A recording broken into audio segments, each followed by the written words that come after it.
Chikatapalli central library వద్ద పోలీసుల నివారణ కారణంగా తెలంగాణ జాగృతి అధ్యక్షురాలు కల్వకుంట్ల కవిత ఇతర నాయకులు మంగళవారం లైబ్రరీలోకి ప్రవేశించలేకపోయారు. గేటుకు తాళం వేసి పోలీసులు అడ్డుకోవడంతో కవిత జాగృతి నాయకులు గేటు ఎదుట బైఠాయించి నిరసన తెలిపారు. కాంగ్రెస్ ప్రభుత్వం పోలీసుల విధానాలను వ్యతిరేకిస్తూ వారు నినాదాలు చేశారు.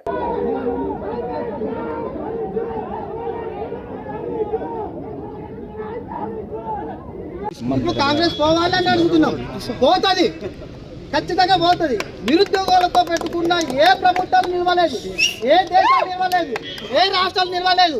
కాబట్టి రేవంత్ రెడ్డి ఈ రోజు గ్రూప్ 1 విషయంలో కవితకు వస్తుంది, అభినందిస్తున్నాం. బట్ కాకపోతే గ్రూప్ 1 విషయం ఒకటే కదాక మీకు మేము ఒకటే అడుగుతున్నాము. ఖచ్చితంగా మీరు అన్ని డిపార్ట్మెంట్ విషయంలో, అన్ని నోటిఫికేషన్ విషయంలో కొట్లాడండి. మీకు మేము ఉంటాం.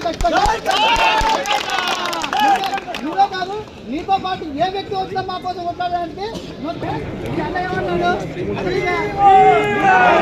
మరిన్ని అప్డేట్స్ కోసం మా ఛానల్ని సబ్స్క్రైబ్ చేయండి.